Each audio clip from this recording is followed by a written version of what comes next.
Depois do lançamento aí do filme do Homem-Aranha Brand New Day, e sim, eu vou falar o nome em inglês porque eu acho que sou o melhor. Cara, muita gente tá aí com hype pros filmes do Homem-Aranha, falando que a Marvel voltou, mas a maior pergunta é se o Homem-Aranha voltou. Bom, eu como um exímio fã do Homem-Aranha, e com um filme fresco na minha mente, porque eu assisti ele um dia depois do lançamento, é aquele mesmo esquema do vídeo das Backrooms, falando um pouco sobre a lore, fazendo uma análise e depois falando com spoilers. E é isso que a gente vai ver no vídeo de hoje. Antes de começar o vídeo, não se esqueça de se inscrever no canal, deixar o seu like pra ajudar no engajamento, ativar o sininho pra não perder os próximos vídeos. Eu sou o Cadu Antibes e esse é mais um vídeo nesse hospício que eu chamo de canal.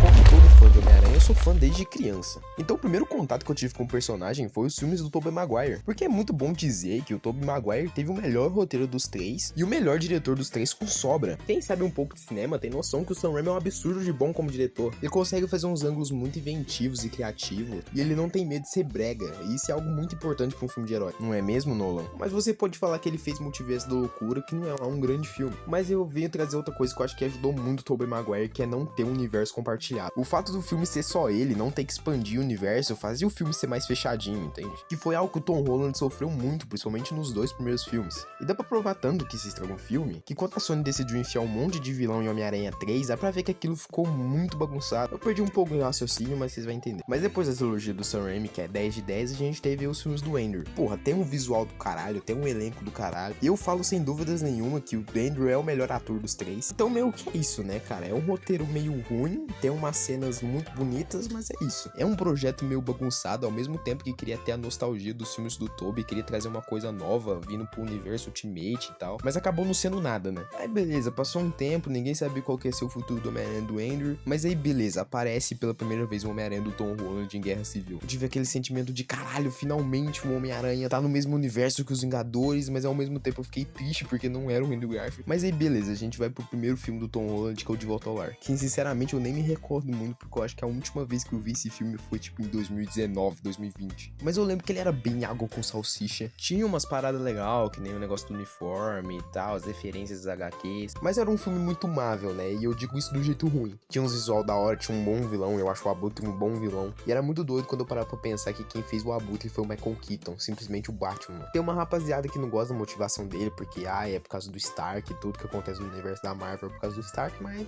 fazer o que, né, cara? Ele perde uns pontos, não é um vilão pica, mas é um bom vilão. Já é melhor que quase todos os do Andrew. Quase não, já é melhor que todos. Então, novamente, o Homem-Aranha ganha mais um filme mediano. Indo pra Homem-Aranha Longe de Casa, e esse daqui eu lembro bem. Cara, que filme ruim, mano. O filme esquece tudo que aconteceu no último filme, em Guerra Infinita e Ultimato. Parece que ressuscitaram o Peter sem metade do cérebro, porque ele é um imbecil aqui. Eu entendo que eles tentou fazer algo tipo, ele está sentindo o peso da morte do Tony Stark, por causa disso ele não quer mais ser super-herói. Mas esse filme é uma bosta, cara. Nossa, esse filme é uma das piores coisas que eu vi na minha vida. Um puta de um potencial desperdiçado que foi esse mistério do Jake Gyllenhaal. E o mistério que é um puta de um vilão pica. Talvez seja um dos meus favoritos aí do universo do Homem-Aranha. Muito por causa daquele episódio do espetacular Homem-Aranha, o desenho, né? E novamente tudo acontece por causa do Tony Stark. A alma desse cara não tem um minuto de paz nesse universo. Mas aí a gente vai pro filme dos Seis Miranhas.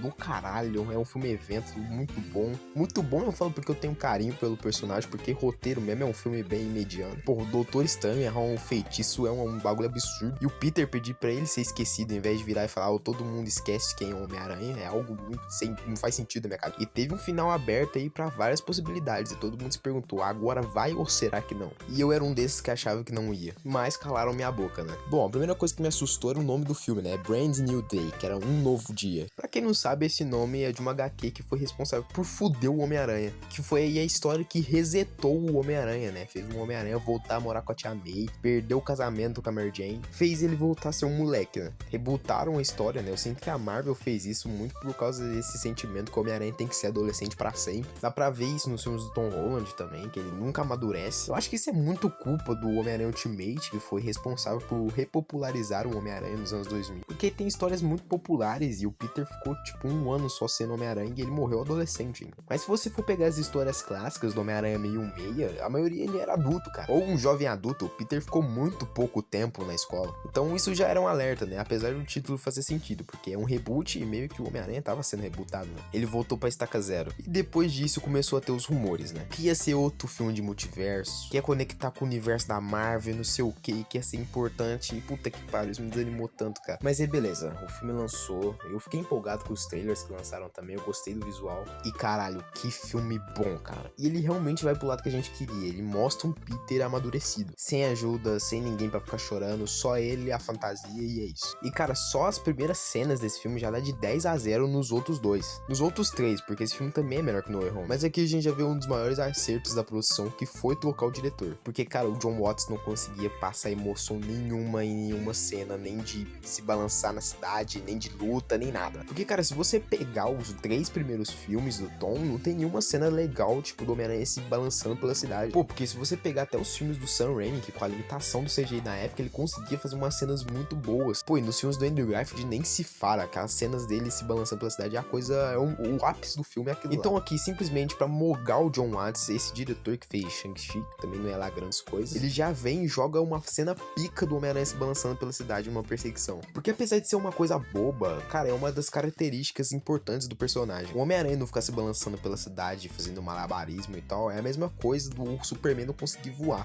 O que tá acontecendo comigo? Sentiu saudade, Aranha?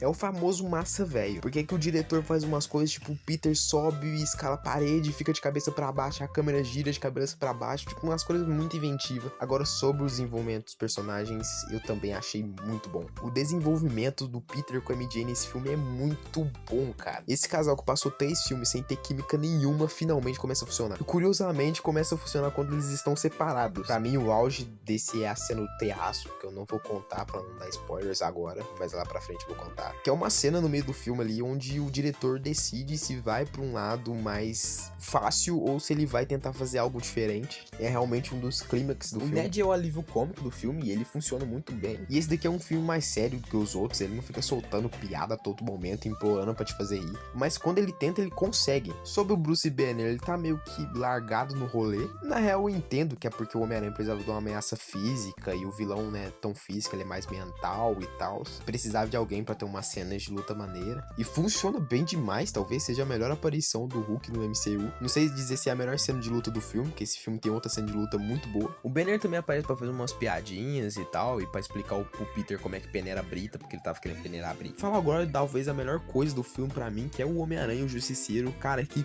dupla maravilhosa. O carisma que os atores conseguem passar e tal, o roteiro, as piadas, a diferença de personalidades, tudo isso é perfeito. E outra coisa, esse filme não tem ator ruim, cara. Impressionante, que tá todo mundo bem nesse filme. O Tom Holland tá muito bem. Eu não acho ele um ator versátil, mas aqui ele tá entregando muito bem a atuação. A Zendaya também manda bem demais, mas eu tenho que falar um pouco dos pontos negativos do filme pra mim, e a partir de agora o vídeo vai ter spoilers, tá? Então se você ainda não viu o filme, sai do vídeo e volta depois. E se você já viu o filme, me diz aí se você concorda comigo ou não. Bom, pra mim um dos pontos fracos do filme é o primeiro que foi muito abordado nos trailers, que é a mutação do Homem-Aranha. Pô, nos trailers foi abordado que telhas orgânicas, ganhando mais força, olho preto, casulo de teia, será que vai ter aranha humana? Inclusive eu achei que a trama ia ser em volta disso, mas não, é uma subtrama de segundo plano aí, bota segundo plano nisso. Tem uma parte ali em específica do filme que eles meio que esquecem isso. Tipo, eles tentam trazer uma coisa meio Homem-Aranha 2, que isso tá acontecendo com o Peter, porque, pô, ele tá esquecendo que ele é o Peter Parker, ele tá sendo só um Homem-Aranha e tal, que o DNA dele de aranha tá aumentando e ele vai acabar virando uma aranha se ele não lembrar que ele é o Peter. Mas meio que fica por isso, tem a cena lá do casulo, que ele desmaia por causa disso e acorda no casulo de teia lá com as teias orgânicas. Aí tem uma cena onde ele vai lutar com o escorpião, aí ele apanha, aí por causa disso o DNA de aranha dele aumenta, ele fica com o zóio preto lá, caceta o escorpião, e quase mata uns policial lá porque ele se descontrola, mas fico por isso. Eu acho que eles poderiam ter ido pra uma coisa melhor, tipo ver o Peter meio que perdendo os sentidos e tal, talvez sendo caçado pelo Justiceiro. Talvez eles façam isso com o Kraven no próximo filme, sei lá. Mas aí no filme o Peter vai,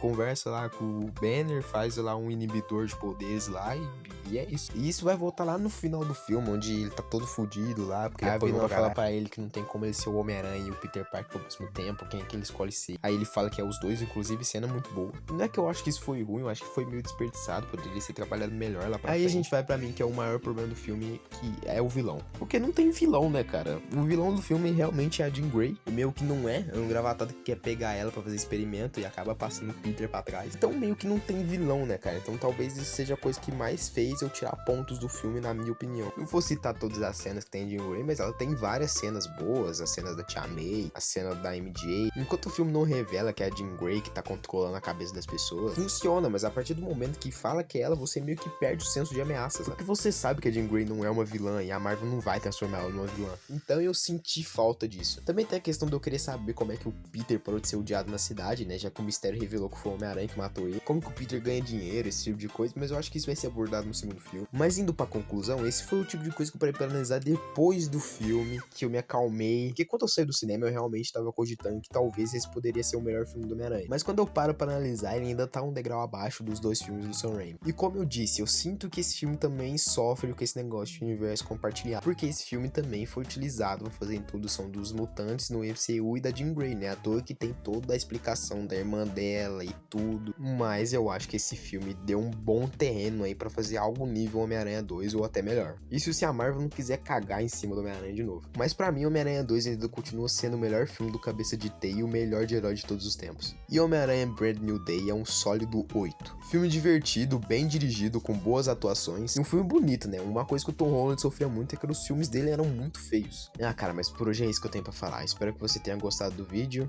Eu tenho algumas responsabilidades pra cumprir. Até a próxima.